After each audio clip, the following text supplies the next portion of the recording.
वहिनी, तुम्ही खूप करता माझ्यासाठी. आता संकोच वाटतो. हे असं असतं तुमचं. आपली माणसं म्हणता आणि संकोचही करता. आता काही बोलायचं नाही. आधी सूप घ्या बरं, थंड होईल. हे बघा आले दोघे. बरं झालं बाई आदित्य आलात ते. आता तुम्हीच बघा काय ते. हे काय? ही बॅग कोणी आणली? अण्णांनी स्वतः आणून ठेवलीये. त्यांना कंटाळा आलाय आमचा. असं काही नाही हो, खरंच नाही. असंच असतं आदिती. आपली माणसं असं म्हणून लोक उपकाराची भाषा करतात बर का. त्यांना संकोचही वाटतो. म्हणून मग घाईघाईने अशी बॅग भरून निघतात. नशीब हे नाहीयेत. त्यांनी तर बजावूनच ठेवलंय एवढ्यात त्यांना पाठवू नका म्हणून. काकू काका गेलेत कुठं? अरे कुलकर्णी भाऊजींच्या फार्म हाऊसवर गेलेत. म्हणजे जाणार नव्हते ते, पण भाऊजींनी अगदी गळस घातली खूप. त्यांची आई असते तिथे, 90 वर्षाची आहे. तिलाही भेटणं होईल म्हणून गेले ते. तसं अण्णांना विचारलं तर तेही जा म्हणाले. अगदी यांच्याकडून शिकलेत बर का बोलायला. म्हणतात कसे, तुम्ही जर गेला नाहीत तर मी आत्ताच्या आत्ता विरारला जाईन म्हणून.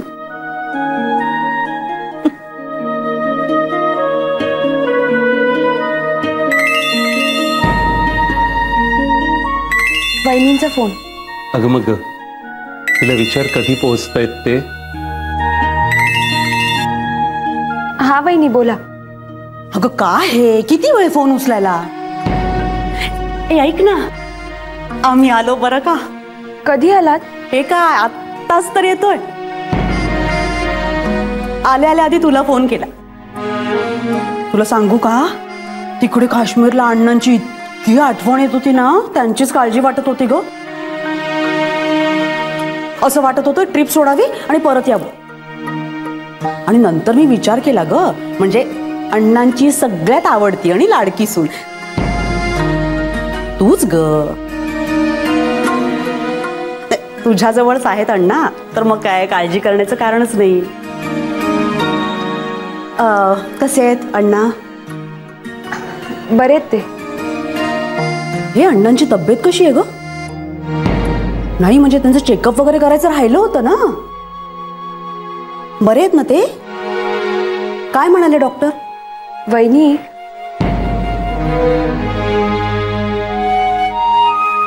ठीक आहेत म्हणाले डॉक्टर. मग म्हणणारच. तुला माहितीये, काश्मीरला जाईपर्यंत त्यांची काळजी घेत होते मी पण काय बोलत बसली आहे. प्रवासाने इतकं दमायला झालंय ना ग. आणि घराचा अवतार बघशील ना तू अदिती, म्हणजे खरं सांगते, तू असतीस ना इथे तर झाडू घेऊन आधी घर झाडायला लागली असतीस. अदिती, तिला उद्या सकाळी येतो म्हणून सांग.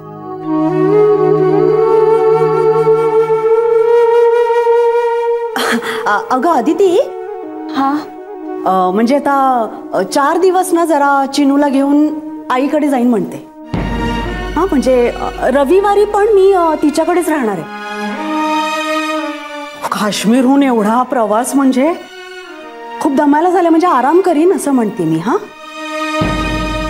चालेल ना तुला? नाही म्हणजे अण्णा तिथे तुझ्याकडे खुश असतीलच म्हणा. त्यांना काय सांग माहिती का, म्हणजे एक 8-10 दिवस, अजून 8-10 दिवस आनंदाने तिथे राहा. हा आमची काही हरकत नाहीये. मग नंतर त्या पुढच्या आठवड्यात नंतर रविवारी कधीतरी वेळ मिळेल ना, तसं येऊन त्यांना घेऊन जाऊ. हा हो ना, आम्हालाही आवडेल अण्णांनी इथे काही दिवस राहिलेलं आमच्या सोबत.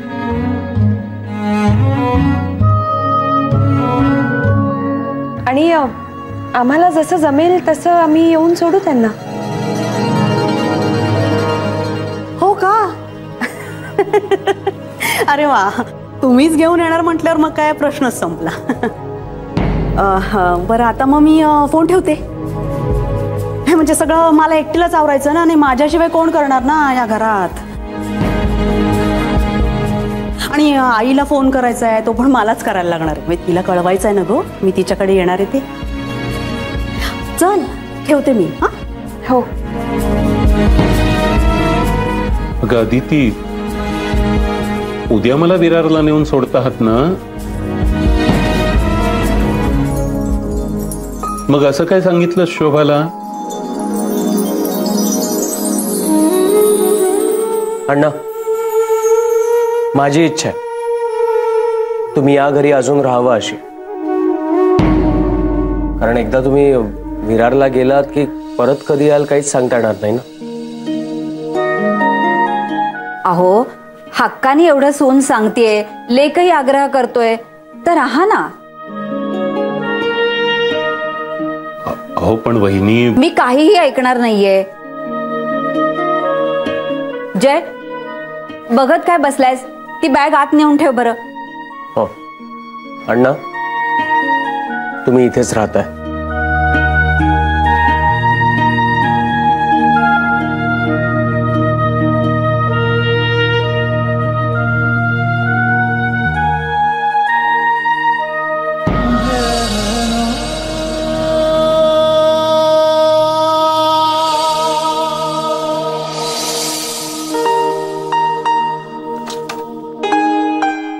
औषध दिलं अण्णा ना?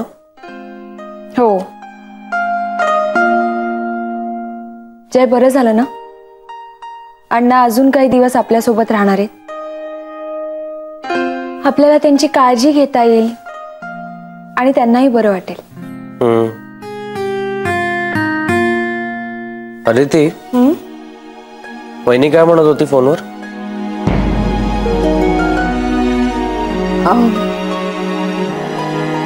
काय नाही, ट्रिप छान झाली सांगत होत्या त्या.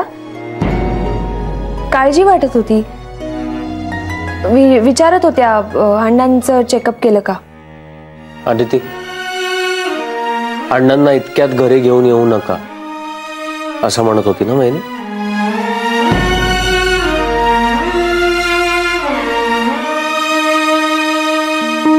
जय, अरे काहीतरी अडचण असेल ना त्यांची. आणि आजच आलेत ते. घर आवरायचं असेल त्यांना. अरे ती अजून किती सांभाळून घेणार आहेस तू सगळ्यांना? ती माणसं आपली आहेत आणि अण्णांसाठी आपल्याला हे करावंच लागेल. अण्णांचा चेहरा बघितलास? आज घरी जायचं नाही म्हणून चेहरा उतरला होता त्याचा. पण जेव्हा तू त्यांना हक्काने इथे राहा असं म्हटलंस, तेव्हा त्यांच्या डोळ्यातली चमक पाहिलीस तू?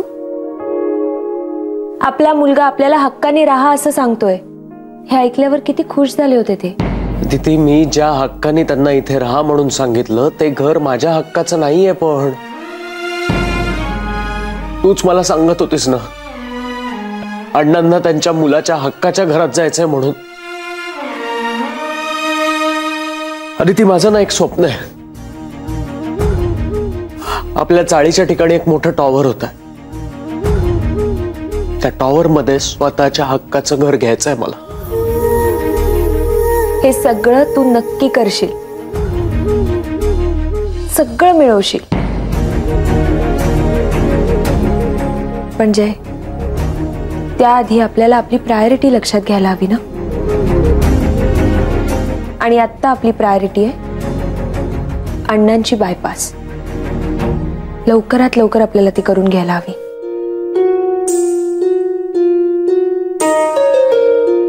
आणि तुझ्या सगळ्या स्वप्नात मी आहे ना तुझ्या सोबत. का काळजी करतोयस तू? फक्त एक कर, अण्णांना येणाऱ्या अडचणींची कधीही चाहूल लागू देऊ नकोस.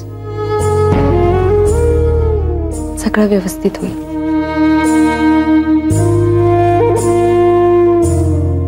सगळं व्यवस्थित होईल.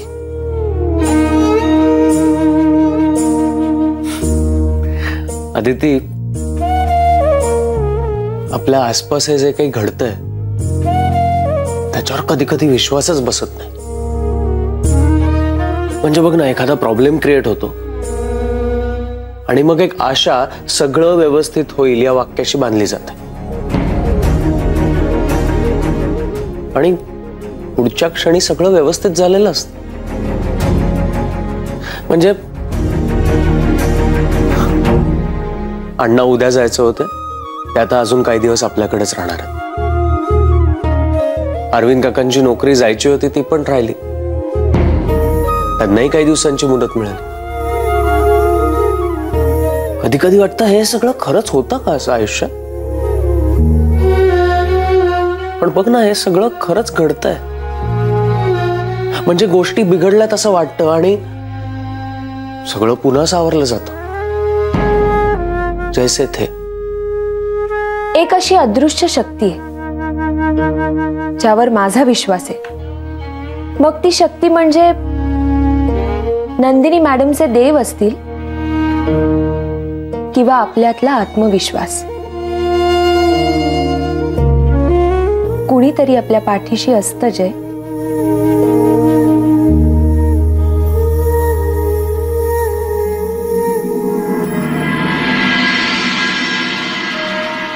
जय जय चहा.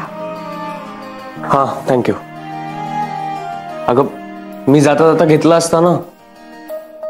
नको, ऑलरेडी उशीर झालाय. त्यात तू आवरणार आणि जाऊन चहा घेणार म्हणजे आताच 15 मिनिटं गेली. सॉरी. सॉरी नाही, पटापट आवर. जाता जाता आपल्याला पुस्तक घ्यायचंय. पुस्तक? अरविंद काकांसाठी. हा, अरे मग तशी बरीच पुस्तकं मिळतील. अरविंद काकांना अकाउंटच्या सॉफ्टवेअर बद्दल माहिती देणारी बरीच पुस्तकं अवेलेबल असतील. मग असंच एखादं चांगलंसं पुस्तक घेऊया जे ते बघून शिकू शकतील. चांगली आयडिया. गुड. या बरं, तू पटापट आवर, मी तोपर्यंत जाऊन टिफिन घेऊन येते. ठीक.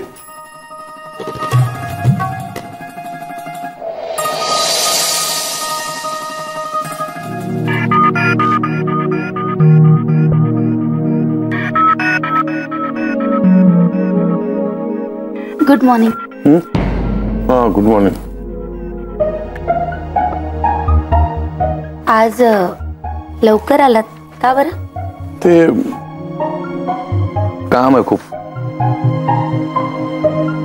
आणि हे काय, लॅपटॉप अगदी जसाच्या तसा घेऊन आलाय परत? हो तसंच घेऊन आलोय. बघतो काय उपयोग होईल का नाही ते. अरविंद. नंदिनी जरा खूप काम आहे, पण नंतर बोलू.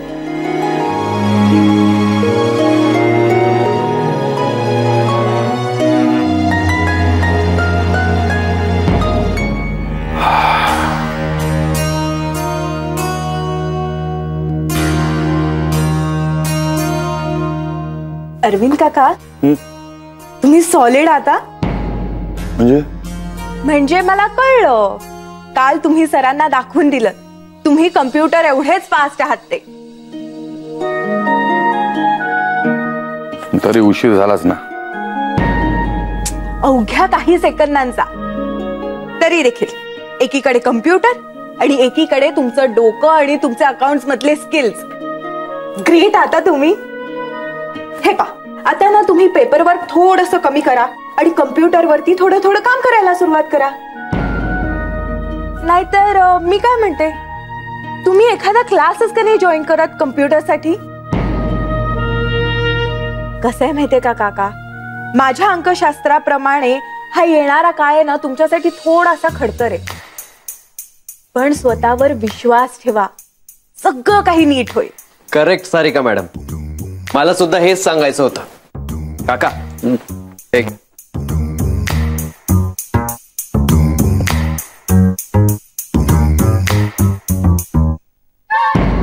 क्लासेसचे पॅम्फलेट्स आहेत. कम्प्युटर शिकण्यासाठी क्लासेस कमी आहेत का काय? आपण या वयात आणि वेळ कोणाकडे? वेळ काढायचा. तुम्हाला आमच्या सगळ्यांबरोबर काम करायचं की नाही? हो. आणि काका, माझी एक मैत्रीण IT मध्ये. संडेला किंवा एखाद्या सुट्टीच्या दिवशी तुमचे जे काही प्रॉब्लेम्स असतील, शंका असतील, तर तुम्ही तिला ते सांगून सॉल्व्ह करू शकता. आणि काका मी काय म्हणते, तुम्ही सॉफ्टवेअर शिकायला सुरुवात तर करा. मग तुमचे जे काही प्रॉब्लेम्स असतील ते तुम्ही नोट डाऊन करा. सिम्पल. अगं पण काही शंका यायला यातलं काही कळलं तर पाहिजे. मला कम्प्युटर मधलं काहीही कळत नाही. मला तर वाटतं की पण खूप मागे राहिलं होतं. देवा, का असं बोलतायत हे? परमेश्वरा, काय करू रे बाबा? नंदिनी मॅडम, यावर एक उपाय आहे आपल्याकडे. काय रे बाबा? काका कम्प्युटर शिकावे म्हणून तुम्ही नवस करा. अमित, हो, थट्टा करतोय हो. काय ना, आपल्या ऑफिसमध्ये सगळे उदास उदास असतात हो, म्हणून बोललो. माझ्याकडे यावरचं सोल्युशन आहे. कसलं?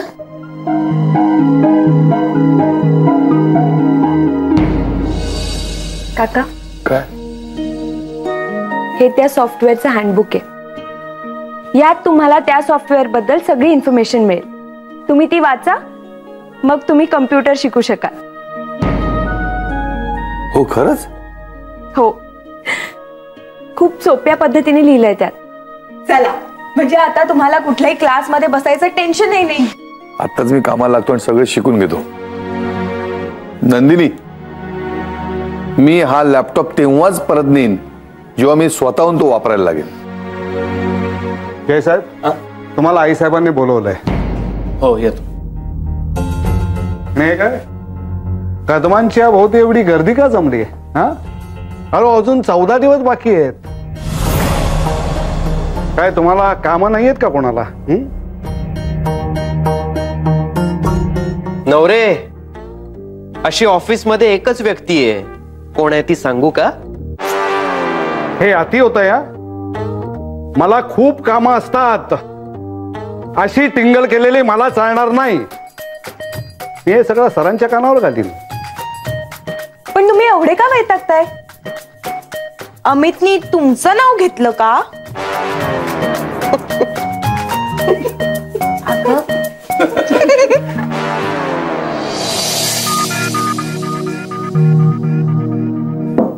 मैं कम ना.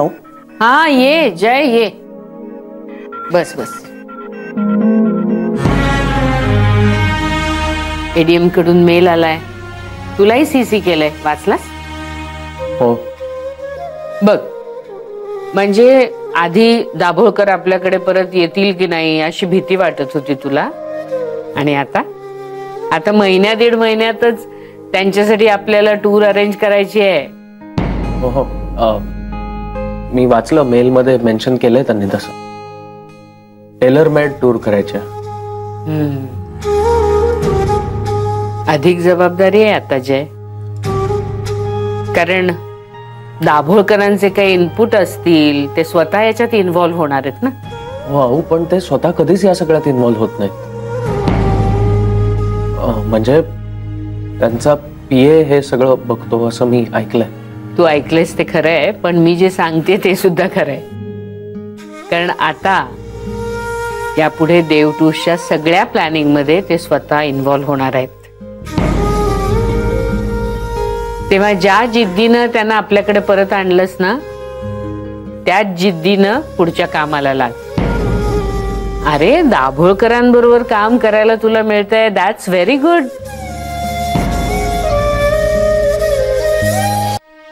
जय, काय झालं? नाही हो, काही नाही. काही नाही कसं? तुझा चेहरा काहीतरी वेगळंच सांगतोय. अरे, टेन्शन घेऊ नकोस. मी तुला सांगते, खरंच तो माणूस खूप चांगला आहे, व्हेरी कोऑपरेटिव्ह. एकदा एखाद्याशी त्यांचं जमलं ना की त्याच्यासाठी काय वाटेल ते करतील. पण जर एखाद्याशी वाकड्यात जायचं त्यांनी ठरवलं, तू कशाला टेन्शन घेतोयस? तू तर एवढं इम्प्रेस केलंयस त्यांना. अजिबात काळजी करू नकोस, तुमच्या दोघांचं छान जमेल. फक्त एक गोष्ट लक्षात ठेव, दिलेला शब्द आणि दिलेली वेळ कायम पाळत जा. नक्की. All the best. मग सुरू कर काम. थँक्यू. एक मिनिट जय, बाहेर वातावरण कसं आहे? काय अरे अरविंद कसे आहेत? म्हणजे? अरे काल झालेल्या प्रकाराने खूप अपसेट आहेत ना ते. हा हा, म्हणजे थोडे शांत शांत आहेत, पण होतील हळूहळू नॉर्मल. खूप सेन्सिटिव्ह आहेत ते, वेळ लागेल थोडा त्यांना नॉर्मल व्हायला. पण आता 15 दिवसांची मुदत मिळाली आहे ना, काहीतरी होईल.